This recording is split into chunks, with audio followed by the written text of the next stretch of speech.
여러분 안녕하십니까? CJB 아침 뉴스입니다. 오늘 아침 도내 대부분 지역의 아침 기온이 영하로 떨어지며 매서운 추위가 이어지고 있습니다. 현재 제천이 영하 3도, 충주 보은 영하 1도, 청주 2도의 분포를 보이고 있습니다. 한낮에도 기온이 크게 오르지 못하며 추위는 계속되겠습니다. 낮 최고 기온은 청주, 충주 4도 등 3도에서 5도가량 되겠습니다. 오늘 오후부터는 기온이 큰 폭으로 떨어지겠고 내일은 바람도 강하게 불면서 체감 온도는 더욱 낮아 춥겠습니다. 건강관리에 각별히 유의하시기 바랍니다. 최근 김병호 교육감이 이른바 명문고 형태에 대해 3가지 모델을 제시하면서 공주 한일고에 대해 관심이 쏠리고 있는데요. 농촌형 자율고 형태로 운영되고 있는 공주 한일고를 박수범 프로듀서가 직접 찾아가 봤습니다. 김병호 교육감이 제시한 명문고 모델은 청원고와 같은 자율형 공립고, 공주 한일고와 같은 농어촌형 자율고, 대기업에서 투자하는 일반 사립고 3가지입니다. 대기업을 기반으로 하는 사립형도 모색해 볼 수는 있겠다. 이 중 공주 한일고는 면단위 농어촌 지역에 위치하고 있어 비평준화 지역 사립 일반고입니다. 1986년 개교한 이 학교는 신입생을 전국 단위로 모집하면서 대부분 학생들의 입학 성적이 상위 1% 이내입니다. 일명 명문대 진학 실적도 좋은 편입니다. 서울대도 보통 20명에서 한 30명 사이, 경찰대 한 10명, 카이스트 10명, 연고대도 한 20명 정도씩, 이런 정도씩은 지금도 나오고 있습니다. 학교 측에서는 우수한 학생들끼리 모여 공부함으로써 시너지 효과가 발생한다는 것입니다. 충북 지역에서도 줄고는 있지만 여전히 많은 학생들이 지원하고 있습니다. 지금 올해는 한 8명 정도라고 하니까 많이 줄어든 듯해 보입니다. 그러니까 지금 현재 1학년만 해도 한 14명 정도가 있는 걸로 제가 알고 있는데 올해는 지금 높은 내신의 벽을 좀 못 뚫고 들어온 거죠. 자사고가 높은 수업료와 대입제도 변화로 어려움을 겪으면서 농촌형 자율고로 운영되는 한일고와 자율형 공립고인 청원고가 명문고의 새로운 모델로 부상하고 있습니다. CJB 뉴스 박수범입니다. 충북에 소재한 사교육시설 5곳 중 한 곳이 불법 사교육 단속에 적발됐습니다. 교육부가 발표한 2014년부터 2017년까지 시도별 학원 등 불법 사교육 단속 현황에 따르면 최근 4년간 충북에서만 1,656곳으로 전체의 17.1%에 달하는 것으로 나타났습니다. 적발 건수는 2,090건으로 교습비 관련 위반이 487건으로 가장 많았고 강사 채용과 해임 미통보가 뒤를 이었습니다.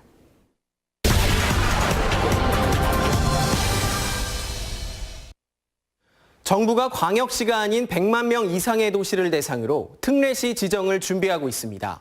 이 수원과 용인, 고양과 창원이 여기에 해당이 되는데요. 청주의 인구수가 약 85만 명 정도니까 이 특례시 지정에는 해당이 되지 않습니다. 그런데 지난 4일에 김병관 국회의원이 특례시 지정 기준을 완화하는 개정법률안을 발의했습니다. 도내에 광역시가 없는 도청 소재지면서 인구가 50만 명이 넘고 또 행정 수요자가 100만 명 이상인 도시를 특례시로 지정하자는 겁니다. 이 경우 청주와 전주, 성남이 새롭게 특례시로 지정될 수 있습니다. 특례시는 간단히 말해서 일반시와 광역시의 중간 단계쯤 되는 단계인데요. 광역시에 걸맞는 행정과 재정의 자치 권한을 갖게 되고요. 또 도를 거치지 않고 중앙정부와 직접 교섭하면서 정책 결정도 할 수 있습니다. 세수와 공무원 조직 확대도 기대되는데 또 그만큼 시민들에게 더 많은 혜택이 돌아갈 수 있습니다. 이렇다 보니까 전주와 성남은 발빠르게 움직이고 있습니다. 전주는 시장과 시의회가 공동으로 기자회견을 열고 특례시 지정을 촉구했고요. 또 성남도 시장과 공무원 노조, 또 시의회까지 나서면서 정부를 압박하고 있습니다. 그렇다면 청주는 어떨까요? 현재 특례시 세부 계획을 수립하고 또 물밑 작업을 벌이고 있는 단계인데요. 관련 포럼에 기자회견까지 개최하는 다른 시도에 비해서 부족해 보이는 게 사실입니다. 최충진 청주시의원도 최근 시의회 5분 발언을 통해서 이런 점을 지적했습니다. 이제 정보가 좀 부족하고 그만치 최선을 다해서 현장을 뛰어다녀야 되는데 좀 적극성이 좀 떨어지지 않았나. 그래서 지금부터라도 아직 시간은 있으니까 또 같이 합쳐서 노력을 하면.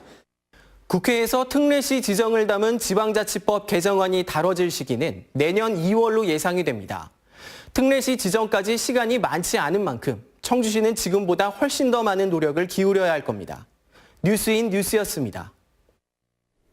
다음 소식입니다. 해외여행이 보편화되면서 가정마다 여행용 가방인 캐리어를 한두 개쯤은 갖고 계실 텐데요. 가격이 비싼데도 오히려 성능이 떨어지는 제품이 적지 않은 것으로 조사됐습니다. 이태현 기자입니다. 한국소비자원이 기내용 캐리어 9개 제품을 시험했습니다. 가격대는 10만 원대에서 50만 원대까지 다양했지만 비싸다고 성능까지 좋은 건 아니었습니다. 90cm에서 낙하 실험을 해봤더니 가장 높은 가격대인 코아 로봇의 제품은 잠금 장치에 이상이 발생했습니다. 특히 이 제품은 안감 부위의 색상이 짐에 묻어날 우려가 있을 정도로 불량했습니다.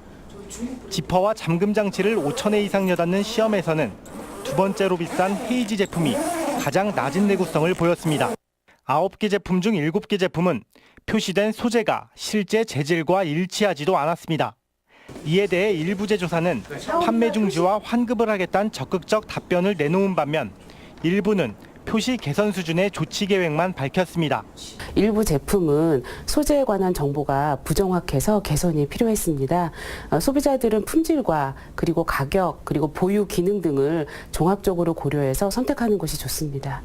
이번 소비자원의 기내용 캐리어 시험 결과는 행복드림 홈페이지에서 확인할 수 있습니다. CJB 뉴스 이태현입니다. 얼마 전 먹을 물조차 나오지 않는 영동의 산골에서 할머니 할아버지와 살아가는 정호의 딱한 사연을 소개해드렸는데요.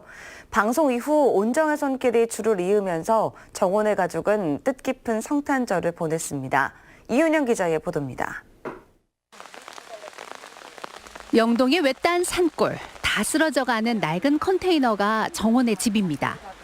부모님의 이혼과 함께 누나와 이곳 외할아버지 댁에서 지낸 지 벌써 8년째.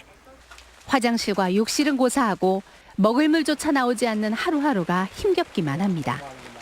정원의 가족의 딱한 사연이 전해지면서 따뜻한 나눔의 손길들이 이어지고 있습니다. 청주시 남이면에서 물류회사를 운영하는 정우통상주식회사 정우용 대표는 정원의 가족의 따뜻한 보금자리 마련을 위해 써달라며 선뜻 1,000만 원을 내놨습니다. 저도 사실 어려운 집안에서 태어났거든요. 그래서 정원의 딱한 사정을 듣고서 조금이라도 좀 보탬이 될까 해서. 한국도로공사 충북본부 임직원들도 지역을 대표하는 공기업으로서 도민들과 아픔을 함께 나누고 싶다며 700만 원의 정성을 보탰습니다. 지역사회에서 주거 환경이 좋지 않아 어려움을 겪고 있는 정호가 따뜻하게 겨울을 보내길 바라는 마음에서 후원하게 되었습니다. 이 밖에도 대한노인회 청주상당서원구 권영주 지회장이 1,000만 원의 정성을, 신여업 두손 모아 봉사단에서 500만 원, 주식회사 대성환경 ENG의 고화균 대표가 300만 원, 삼성산소 옥천 석담스님, 최우식 변호사, 메타바이오메드 오석성 회장, 뉴 영동 라이온스클럽, 영동 건우회에서 각각 100만 원, 지회 신경외과 김한겸 원장이 50만 원의 성금을 보내왔습니다. CJB는 초록우산과 함께 1,000원의 힘 희망 캠페인을 통해 정원의 가족에게 새로운 보금자리를 마련해주고자 합니다. 초록우산 계좌로 성금을 보내주시거나 ARS 전화를 통해 한 통화에 3,000원의 성금을 모아주시면 정원의 가족에게 큰 희망을 전할 수 있습니다. CJB 뉴스 이윤영입니다. 충북문화재단 신임 대표이사에 김승환 충북대학교 국어교육과 교수가 선임됐습니다. 김승환 대표이사는 충북문화예술연구소장, 청주시 문화산업진흥재단 이사, 한국문화정책연구소 연구위원을 지내고 현재 충북대 교수, 충북문화재단 이사, 충북문화예술포럼 대표로 활동하고 있습니다. 충북기업진흥원 신임 원장에 연경환 전 신한은행 충북본부장이 선출됐습니다. 충북기업진흥원은 지난 23일 이사회를 열고 강호동 원장 후임으로 연 전 본부장을 선출했습니다. 연 신임 원장은 1987년 충북은행에 입사해 조은은행 충청본부 부부장, 제천금융센터 센터장 등을 역임했습니다. 충북 지역의 노인 보행 사망자가 지난해보다 40% 감소했습니다. 충북지방경찰청은 지난해 충북 지역의 노인 교통사고는 1,800여 건으로 전체 교통사고 대비 19.4%로 사망자도 50명이라고 밝혔습니다. 하지만 올해부터 노인보호구역 추가 지정과 노인 배려 구간, 과속방지턱 설치 등 노인 안전망을 개선하면서 노인 보행 사망자가 30명으로 줄어든 것으로 나타났습니다. 청주지방법원은 다른 사람이 이용하지 못하도록 자신의 땅 위에 개설된 포장 도로를 파는 66살 김모 씨에게 징역 6개월을 선고하고 법정 구속했습니다. 김 씨는 지난해 6월 진천군 진천읍에 자신 소유의 포장도로 10m 구간을 굴착기로 파내 궁도장인 화랑정 출입을 방해한 혐의로 재판에 넘겨졌습니다. 특히 김 씨가 포장도로를 파내면서 해마다 화랑정에서 열리는 전국 남녀 궁도 대회가 취소되는 등 물의를 빚게 했습니다. 다음은 오늘 도내에서 열리는 행사를 안내해드립니다. 청주에서는 코믹 뮤지컬 프리즌 공연이 오전 10시 20분 청주 아트홀에서 열립니다. 충주에서는 충주시 오케스트라 송년음악회가 오후 7시 30분 문화회관에서 열립니다. 옥천에서는 2019 충북문화재단 지원사업 설명회가 오후 1시 다목적 회관에서 있습니다. 끝으로 날씨입니다. 충북지방 오늘 가끔 구름 많다가 낮부터 맑아지겠습니다. 아침 현재 기온은 제천 영하 3도, 보은 영하 1도, 청주 1도의 분포를 보이고 있습니다. 낮 최고 기온은 청주, 충주 4도 등 3도에서 5도가량 되겠습니다. 오늘 오후부터 기온이 큰 폭으로 떨어지고 바람이 약간 강하게 불면서 춥겠습니다. 건강관리에 각별히 유의하시기 바랍니다. 이상으로 CJB 아침 뉴스를 마칩니다. 고맙습니다.